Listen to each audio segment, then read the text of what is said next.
SaltEMike, do you ever think about selling everything but a starter on the gray market so you don't ruin your own experience if the game releases? So we have to talk about this. I posted a video yesterday about the price of the Polaris going up, or not the Polaris, the Pioneer going up. The Polaris went up as well. And I was more talking along the lines of how is CIG going to deal with the land claim stuff where some people have an advantage, and a significant advantage for having the land claim on day one, we think, but we don't know for sure because we don't know how they're going to do the land claim system. And I talked about the idea of, first off, the size of land claims, and we'll get to that in just a second. And then the second is, the possible like pay to win implications, just the huge advantage that you have starting early, right? With having everything and the whole problem of Star Citizen's funding versus what an actual fun video game is. Now, I wrote a couple bullet points here because the reason why I think that video people were confused about my point or angry at me or any of these things, like they were proving my point in the comments. And I probably, you know what, I am going to bring up some of the comments here and I'll read them to you. But before we do that, I actually want to go in-game. I'm at an outpost in Microtech. Microtech is 1G gravity and has an atmosphere. So ships will fly fairly slow. I am in a small ship, but ships will fly fairly slow in Atmo. Now, I, again, am at an outpost, and we talked about the size of our base. So if this happened to be my base here, nice little base at the edge of a mountain, and I decided that I wanted to fly, I don't know, 8 kilometers in this direction.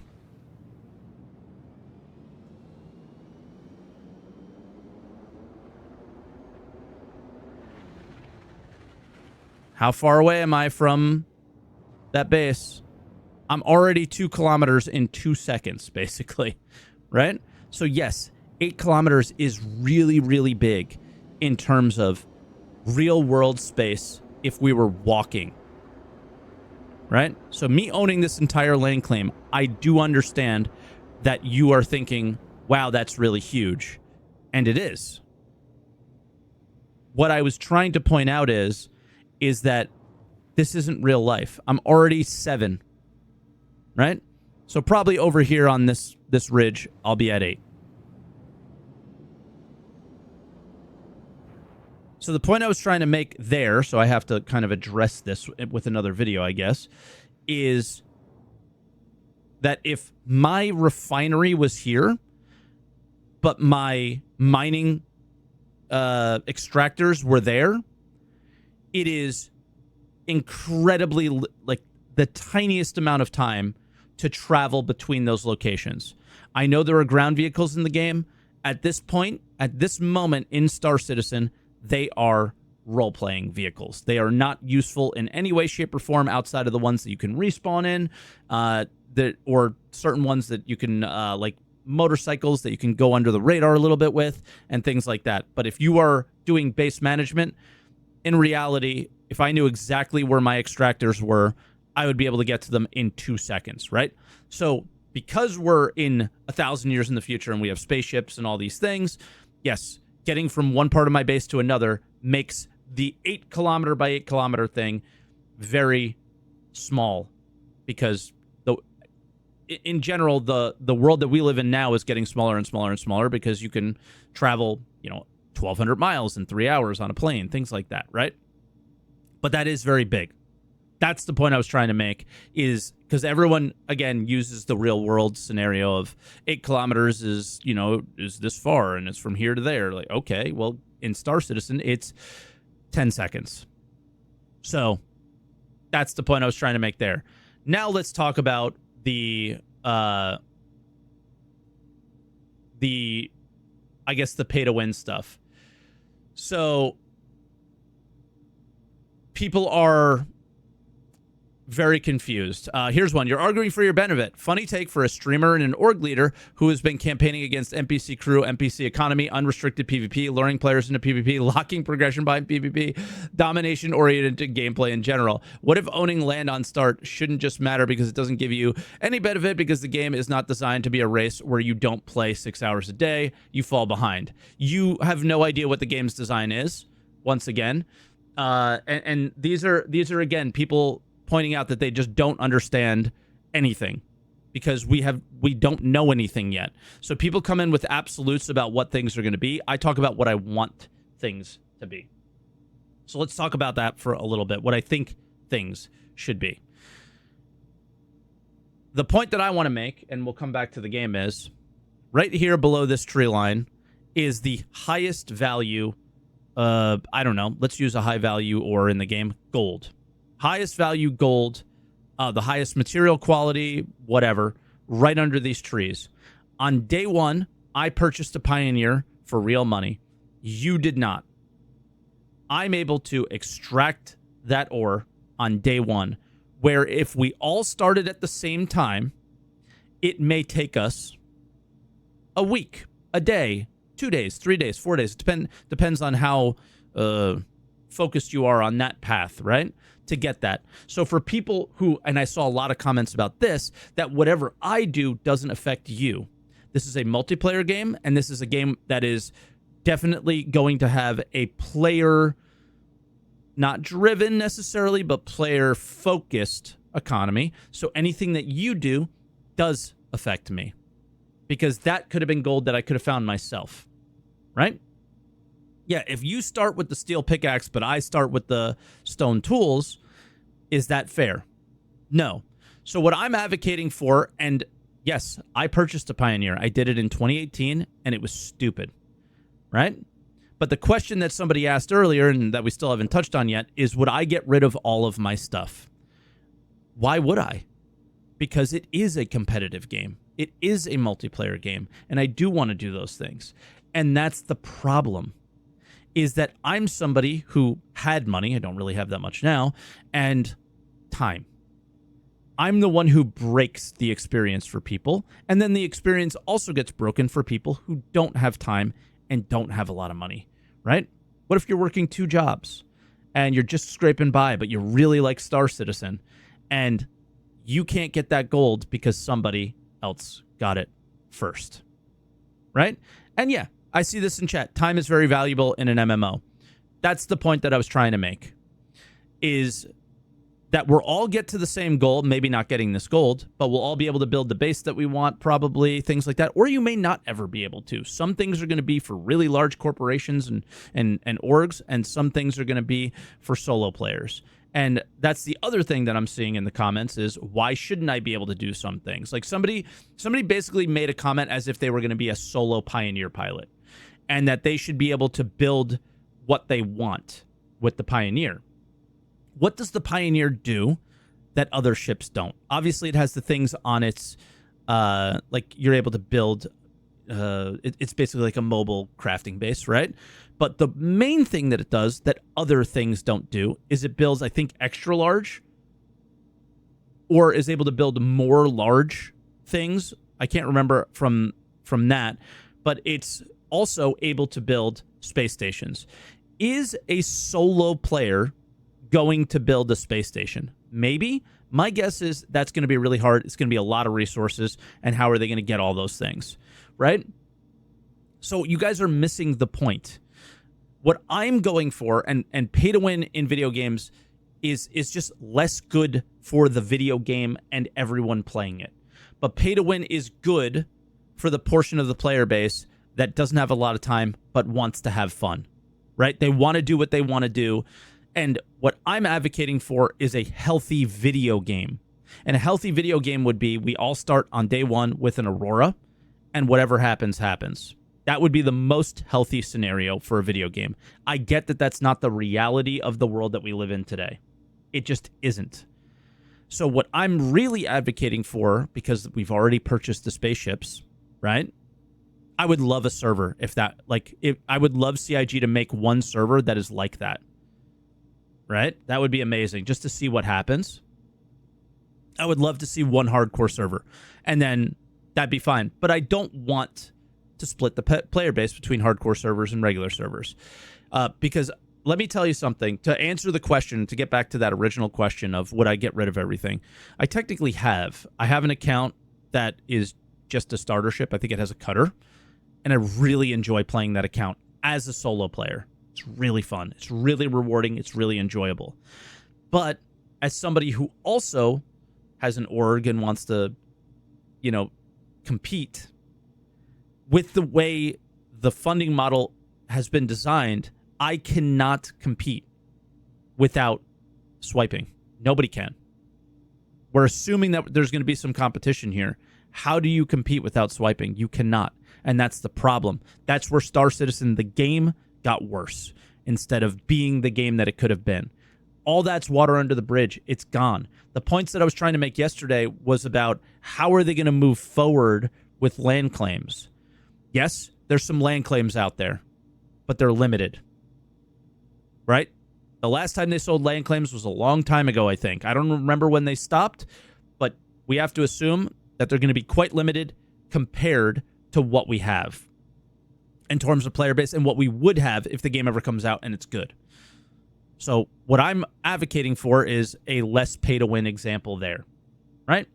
Once again, the thing that I really need to reiterate here is the way I play the game affects you. And a lot of you make comments about the way somebody who, like me, who has a lot of time, affects you because you want the reward.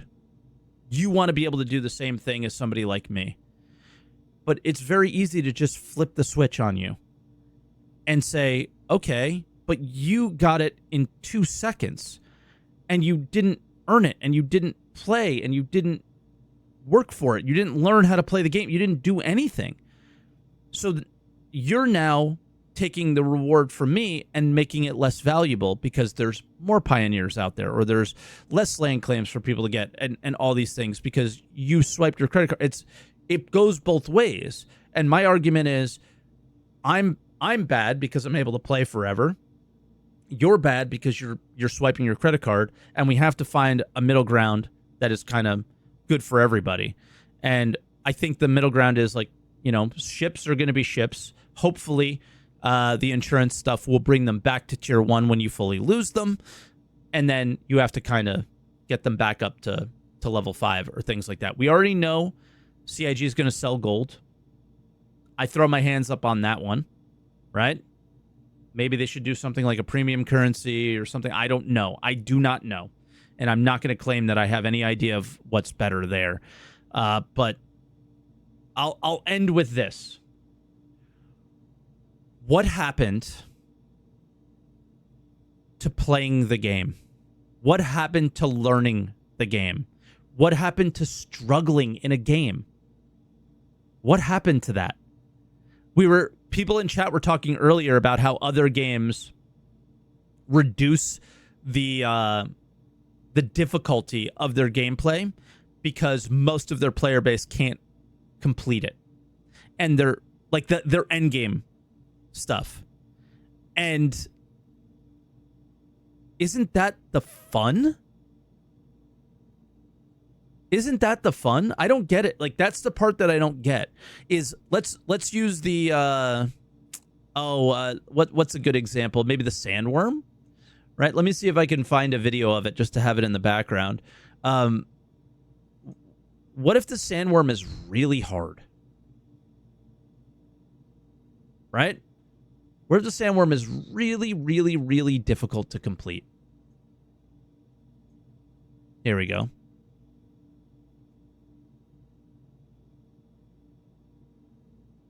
Here it is. What if this is very, very difficult? Are they going to reduce its damage? Are they going to reduce its health? I mean, maybe to some extent they will. But isn't that the fun, the challenge, the reward? But then, is somebody just going to swipe their credit card and get a tier 5 ship that can kill this thing? I don't know. Right? That's why I really like contested zones. And the person who's saying that I'm advocating for all these things is I'm advocating for them in pockets. And what they ignore, and the regulars here in Twitch chat, have I not advocated for casual players? Have I not advocated for Terra being completely locked down where you're not able to kill anybody, zero PvP? It's like a PvP haven for people who want to have ship meetups and all those things. Have I not advocated for that? Have I not advocated for that? I have advocated for that every time we have these conversations. Every time. I want everybody to be able to enjoy Star Citizen. Everyone. But there's going to be competition, and people are going to swipe to win. And from what we can tell right now is the hardest swipers will have an advantage. What percentage that advantage is up to CIG at this point. What percentage that advantage is how they do the crafting, how they do the base building, how they do the station building, all of that stuff, how they do their economy. They have the opportunity to resolve this problem where you can swipe and sure, get your Polaris, get your Pioneer. But are you going to be able to get all the material easily to get it? To build the stuff that you want to build? Are you going to be able to research everything easily to the highest levels? I don't know. I certainly hope not. I hope you get to participate in the game. I hope you get to play as much of it as you want. But it is a video game, and the best video games, in my opinion, are the ones who reward you for the effort you put in, not the ones that reward you for the effort you put into your real life and swiped your credit card. Right? But other people said, oh, I'm the person who has, tons of time. I actually don't. So first off, being a content creator does take a bit of time. So I don't get to play I don't get to sit there and play video games all day, right? Sometimes I have to make YouTube videos. Sometimes I have to, I don't know if you really understand how much time it takes to make sure I have all the footage I need for Week in Review every week, all of the images, the script written down. And that's the other thing is having a script is I noticed that people don't get mad at me in Week in Review as much because I have formulated my thoughts, I put them down, and I'm more clear in what I'm saying. And I do understand why yesterday people got upset because I just spoke off the top of my head. But yeah, what happened to the struggle? What happened to playing the game? What happened to starting in one place and working your way to get to the end? That's it. It's really, really simple. And if you think that you're being selfish if you only want what you want, right? I want a game that's going to live for 20 years. And a game that's going to live for 20 years is a game that makes you want to play it. So I saw another comment around transit and everything taking forever. Wow. Right? And that it takes an hour just to start. Yeah, it does. It's really annoying. It's really, really annoying that it does. And I advocated against that as well forever, which apparently I don't in the comments because, people are just making comments and saying that I am what I am when I'm not. So it really comes down to, I hope CIG gives people who don't have a lot of time to play the ability to enjoy. That logging is OP in that sense, 100%. Like the whole logging in stuff that we don't have at the moment. What if all you and your friends log off on your Polaris every day? You don't have to go through the whole transit thing all the time. What if you and your friends are able to repair your ship, So there's a lot that needs to come that will, I think, improve a lot of that stuff. Going down to a city should maybe not be as common as it is now. And that's all I got. That's all I got on that. I hope that's clear. I want a really good video game that people who want to go really hard and play the game can enjoy, but aren't affected super negatively by people who swipe. And I want a game that people can get what they need and swipe their card a little bit in order to not feel bogged down all the time. But having a land claim on day one is really dicey. Really dicey until we hear more. Having a Pioneer on day one is really dicey. Having a Polaris on day one, an Idris on day one is really weird. And we'll have to see what happens with engineering and all these things. They have a lot of opportunities to make it a little bit harder on people to not just win on day one. And yeah, I love MMOs, and the best part of an MMO is day one. Everyone's at the same place. And yep, the hard swipers kill those games, and the hard grinders kill those games. Oh, and one last thing. I don't have that much time. And it's not just about making YouTube videos. I have a dog too. And I really think it's important to play with your animal, have a relationship with them, and train them and love them. And that takes time. And I have a wife who suffers with illness. I have to be there for her too.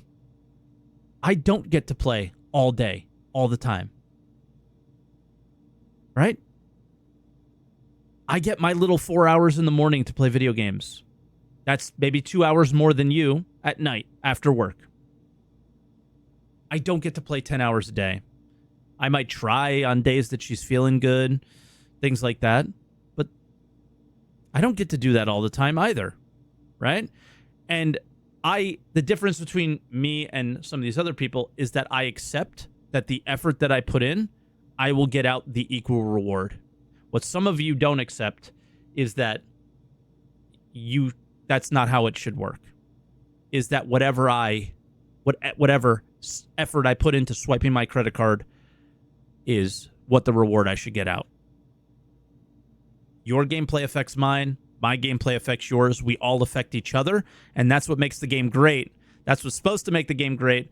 And I'm just trying to get that through everyone's head that in a sandbox, and especially one with a player something related economy, is we all affect each other's gameplay. And I'm just advocating for the least amount of effect from swiping your credit card and maybe minimizing a little bit how much players can grind. But the number one currency in an MMO is time in game. And that's it. That's how it's always been. And I just believe that's how it should be. And I totally understand if you don't, right? I understand that struggling in a video game is not for everyone. But I hope you understand that that's what I find to be the most fun. And I'm just here sharing what I love about video games, right?